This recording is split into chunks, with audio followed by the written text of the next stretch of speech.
Hello, I'm Bruce Lorincz, and this show is called Bruce on the Loose. I talk to people in the school system, city government. Today, our exciting guest, Mayor Robin Laubaugh. Robin, thank you very much, and happy holidays to you and yours. You as well, and thanks for having me. What was your first impression of the new fire station on College Street? Oh my goodness. Overwhelming, actually. It's beautiful. It turned out even better than I had dreamed of. Really, it's a beautiful facility, one that I know our community is proud of. Actually, I've had quite a few residents tell me how much that they really think it's a wonderful entryway into our community from that direction, and as I said, turned out better than can even imagine. I imagine the steps to get that completed. There were many steps. There were houses on that location, if I recall, and then of course there are probably licenses and everything. Did Matt Hissack have a big part in that? He certainly did, and I will say it even started way before even the houses, because there was some studies that were done to even determine where should that new fire station be located, because obviously we service to the south, to the east, to the west, to the north. We have a north station, so there was quite a bit of a study just to see where would be a good place to have it located, as well as available lands or potential available lands. And so that particular area, it wasn't exactly available, but through some, working with property owners and so forth, it became available. So it was quite a project. And as you said, Matt Hissack was at the helm, but he certainly relied upon his chief and all the safety forces, I will say, had some influence into it. Chief Linder was like a Cheshire cat. We did a show, by the way, a couple of weeks ago. If people wanted to see that, before the open house, I guess is going to be in the spring, they can take a look at that. But he was so proud. You could tell he was really excited. And I know that our safety forces are happy with it as well. I spoke with a lot of our fire and EMS recently, when obviously now it's operational and they are in force there. And I was asking them, I said, what's your favorite spot? What's your favorite part of this station? And each of them had their own little favorite areas, but you could tell they were excited and proud to be in their new facility. To think that the City of Wadsworth got this completed during COVID-19, I'm sure getting resources, supplies, and just everything in order was a challenge. It was. Actually, there was a pretty big thing. It was our generator that has a long lead time to begin with. It has like almost a year lead time to begin with. And there was some concern about that, whether or not they would even be able to get that in time. And there's some changes that had to be made because of that. But bottom line is really due to the diligent work of Matt and those that he worked with, the construction individuals. They were able to get it all done on budget and in time, but it was quite a process. But I do have to say, when I'm thinking about this, is that just to thank the voters of the community, because obviously they supported this very important facility. In my opinion, there's really no other larger safety infrastructure improvement that we can make in a city. And so it's a pretty important thing, and they were supportive of it, and they knew that that was something that was needed for the community in the future. Recreation is very important to the citizens of Wadsworth, and as a result, the city, I think, looked for a while and purchased 204 acres on 94 South. What will be the prospect of that recreational facility? Yeah. Well, as you know, just this past year, the city purchased that property, and we affectionately call it the Brickyard property, because at one time there was the Brickyard facility that was located there. But it's really a hidden gem. It's just to give people a little bit of idea, because some people say, well, where is it? If you think of where St. Edward's is, right behind it, if you go directly going west of St. Edward's, behind that area. And it actually, we have access all the way up to Seville Road and all the way to Wall Road.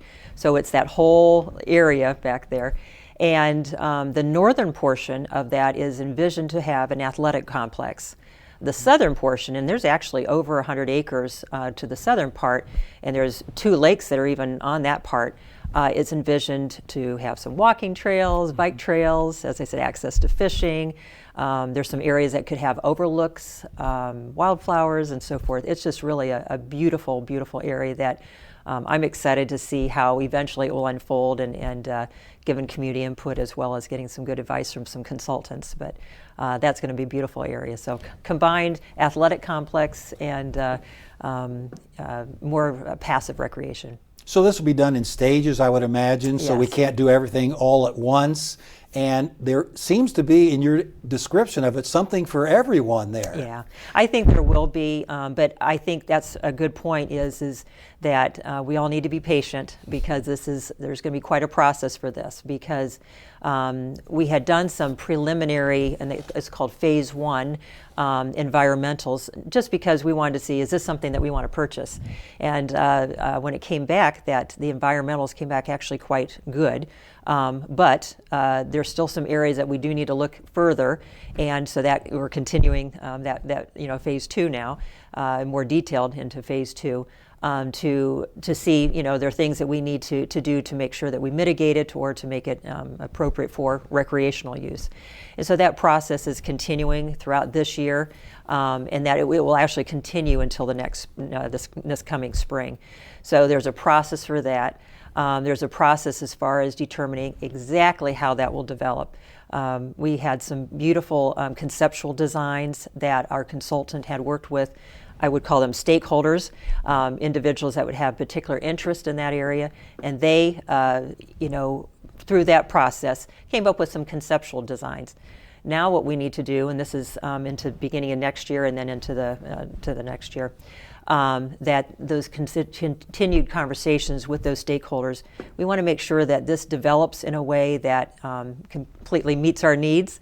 We need to get those environmentals back, and then after that, we'll start doing the detailed design. So detailed design next year, and then the following year, so this will be 2025, will be the beginning of starting to develop that, so phase 1. But there's many phases, because Right. Sure. financially, but also you can't, be just almost overwhelming to do too much at one time. So it'll be over many years, but it's going to be a wonderful, wonderful facility and wonderful area for our recreation for our community. Some cities have some trouble getting land to designate for recreation. We're, as you say, it's a hidden gem, very fortunate to have over 200 acres. Yeah, we really are. We really are. Wadsworth has several traditions. One, the Blue Tip Parade and the Week of Celebration. Yes. Tell us about that historical event. Oh my goodness. Well, I think that if anybody were to say what do you think about when with Wadsworth, and especially for those that don't live in the community, they would probably say something like the Blue Tip Parade or the Blue Tip Festival, because it has been a tradition in our community for so many years. And I think they were celebrating their 50th year Yes. not that long ago, this past year.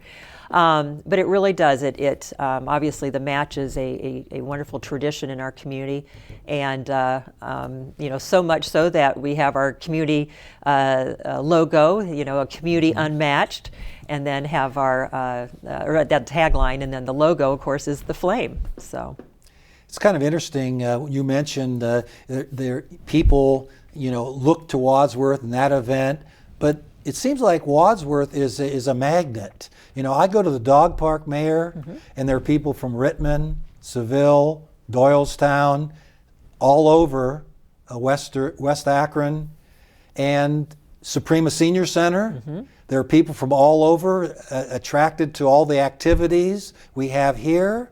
Why is that, do you think?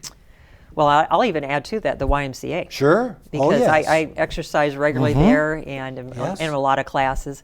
They come from all over. Well, first of all, I think that they're coming because they've heard through the grapevine there's a great thing here. we got a lot of good things going. Sure. Because, for example, you mentioned the senior center. You just think, oh, every community has a senior center. They don't. So first of all, not every community has the benefit of having a senior center. But I'll take it one step further. Nobody has a senior center like ours. Nobody has. First of all, we have tremendous staff. Lori does an amazing job leading the helm there, and but we have amazing, imaginative staff and dedicated volunteers, and a beautiful new facility, and that's helpful as well. And you have that combination that brings all these individuals together, and so it's beyond imaginable. So the senior center, YMCA as well. What a beautiful facility, that is. The dog park. So I think with Wadsworth, it's becoming known as an area that has these amenities, and that's why it's become popular to move here as well.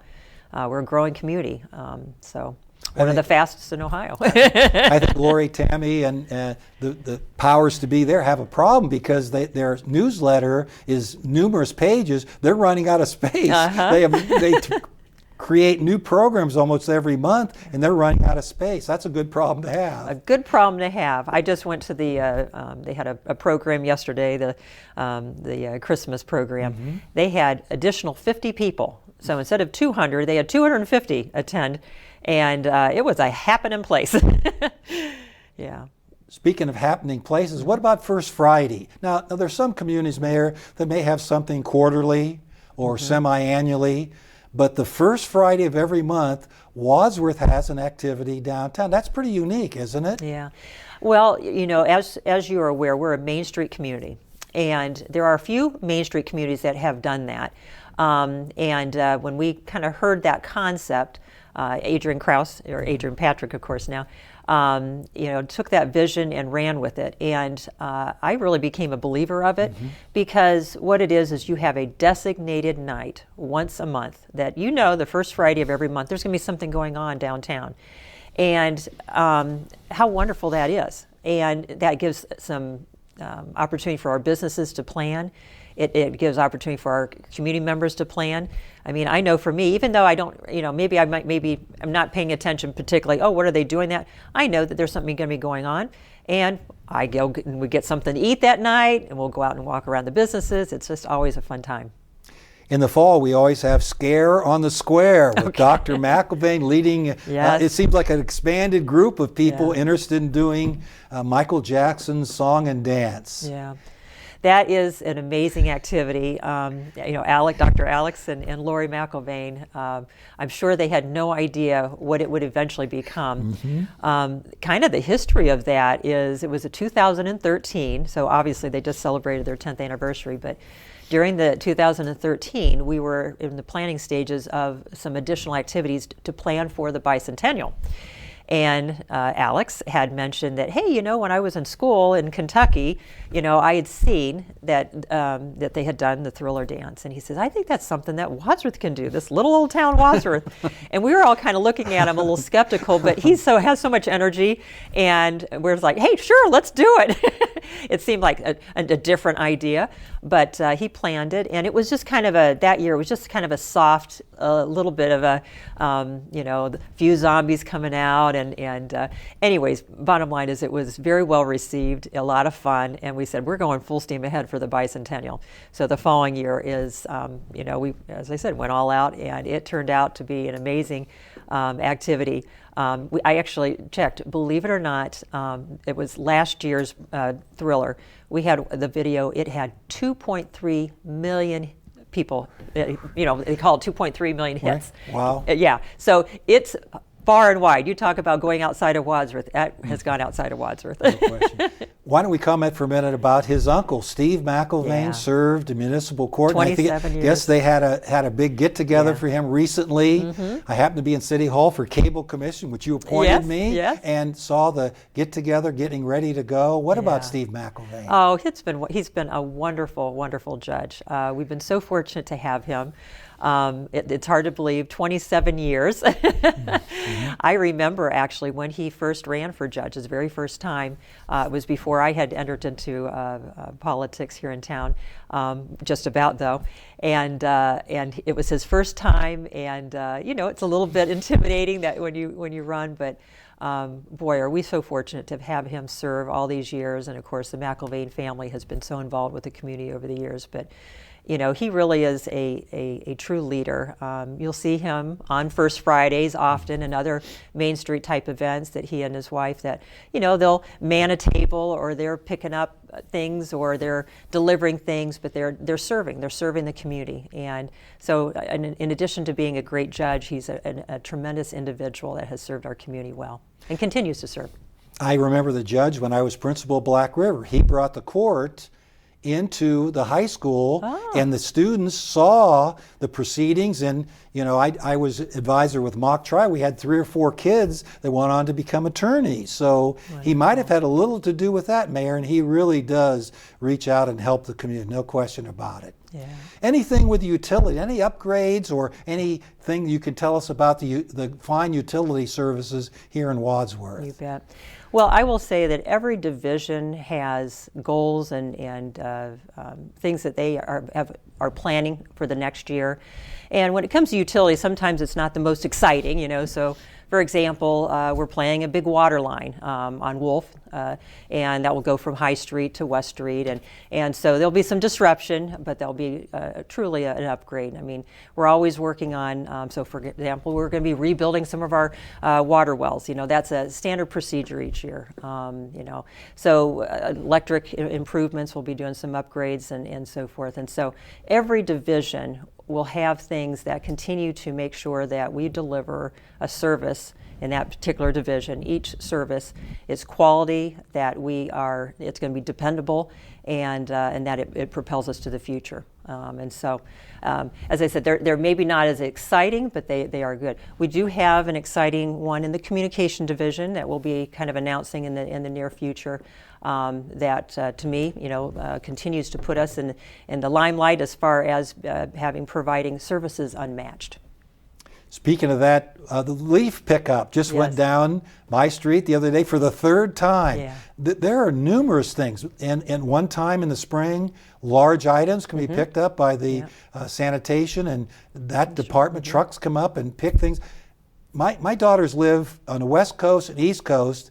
They don't have such things. No. Our citizens should be really pleased, shouldn't they? Some of the services we provide. Yeah. I think sometimes, as I said about that senior center, you think everybody has a senior center. Once again, when you live here, you think everybody has leaf pickup. And I'm with you. I socialize and know a lot of people that live in other communities, and they say, "Oh, you guys pick up leaves? Oh, you do this, you do that."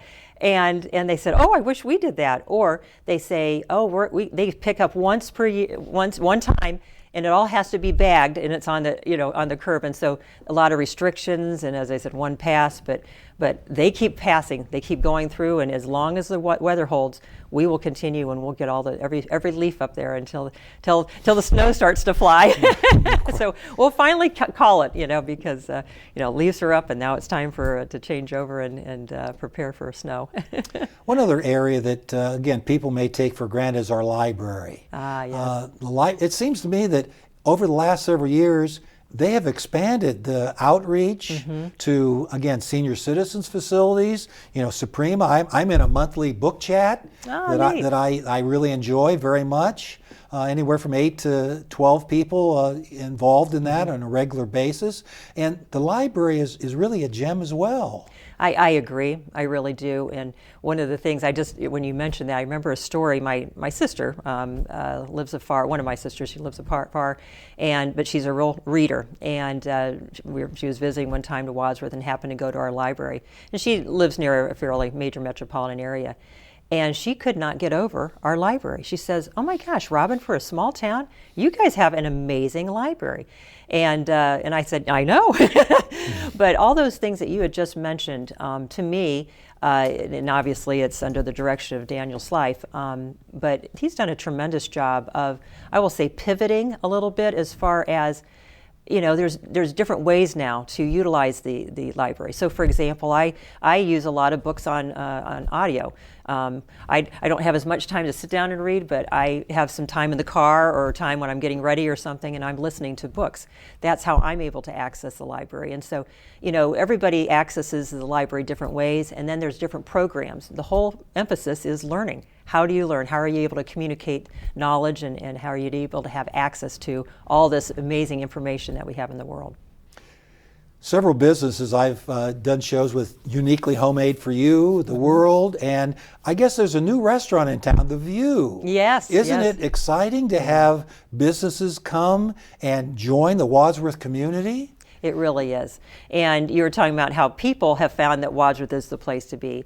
I think also now businesses are finding it's the place to be because we're having, individuals or businesses from afar looking at Wadsworth and say, hey, this is a place to come and locate. And some of those are downtown businesses, and that's exciting. We kept hearing all this, we want those restaurants, we want a restaurant.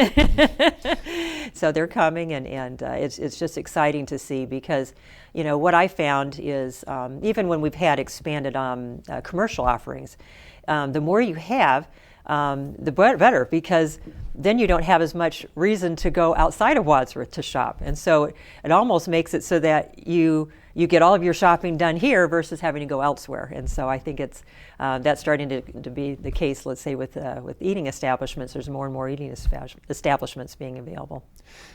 People see the services and activities of the city, but it takes employees to do that. Yeah. How many employees does the City of Wadsworth have? Mm-hmm. And will that remain the same? Or maybe as services expand, maybe a few more people might be hired? Yeah. We actually have a little bit over 200, wow. 205, something like that. I'm really surprised by that. Yeah, but that's full-time. Now, we do have, obviously, part-time as well. Surprisingly, we have less employees now than we did, say, 15 years ago. Part of that is, we went through some recessionary times. We tightened our belt. When we had retirements, we, made sure that position needed to be filled again. And so we've gone through that process, but also with technology changes and so forth, we've been able to, keep our numbers, where they are. But I will also say we're a very lean operation. And so we will start to add, a little bit here and there, just because in order to be able to continue to provide the services that we provide to the level that we need the people to be able to do that. So we add slowly to our forces throughout the department, throughout the area, but we're a pretty lean operation. But also in the summer, you have youth and mm-hmm. people from college age mm-hmm. helping with the streets. And mm-hmm. I have to say, I think Robert Patrick, you and I did a show on the renewal of the street levy, and there were a lot of streets paved this summer. Yeah. I was amazed at all that you kind of dovetailed on the year before and paved all sorts of streets. Yeah, we are so fortunate, and I'm glad that you mentioned that, because anytime I get a chance, I want to thank the voters for that passage of that renewal of that 0.1% income tax, because that money specifically, it only goes towards the improvement of our streets. And because of that, we have that dedicated source. And so we know we're going to be putting that, towards our streets.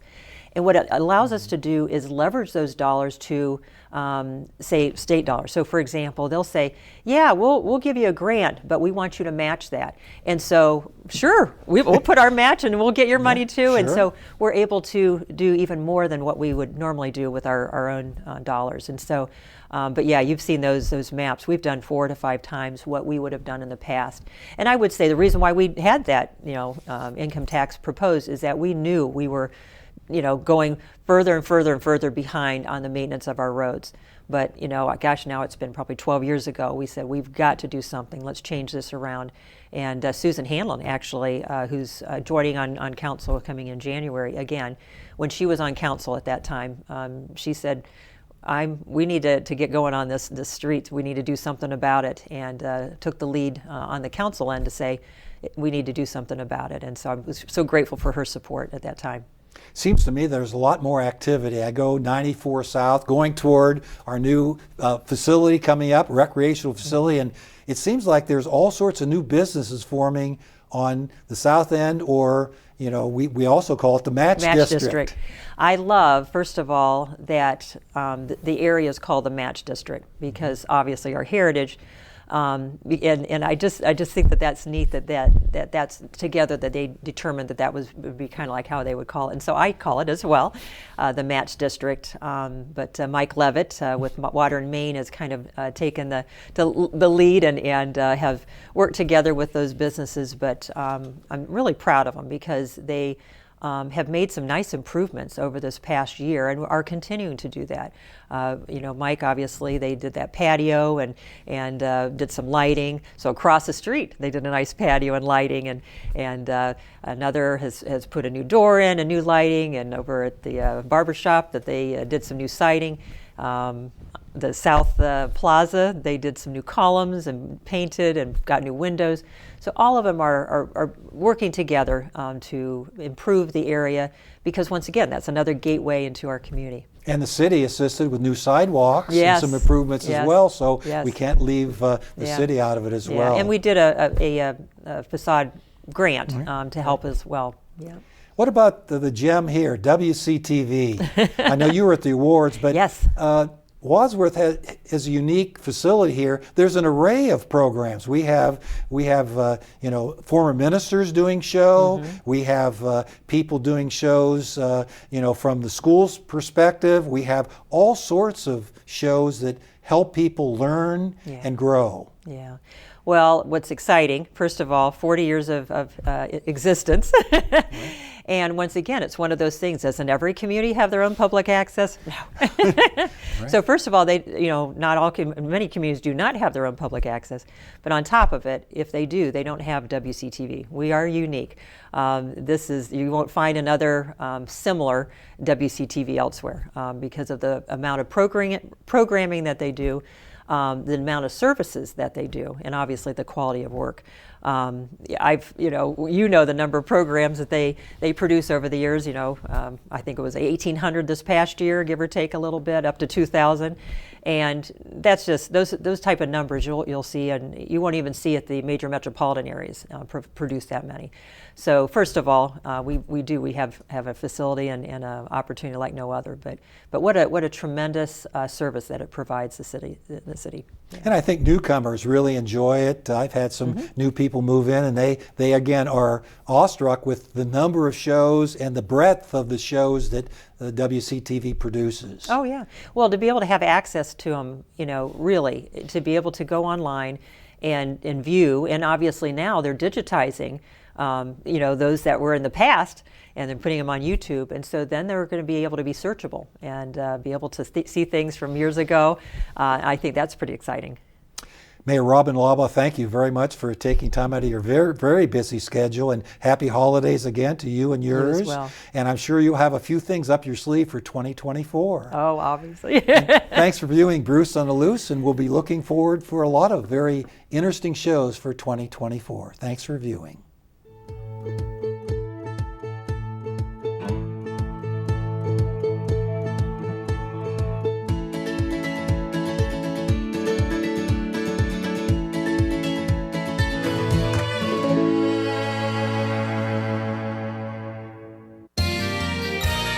You are watching WCTV, Wadsworth Community Television.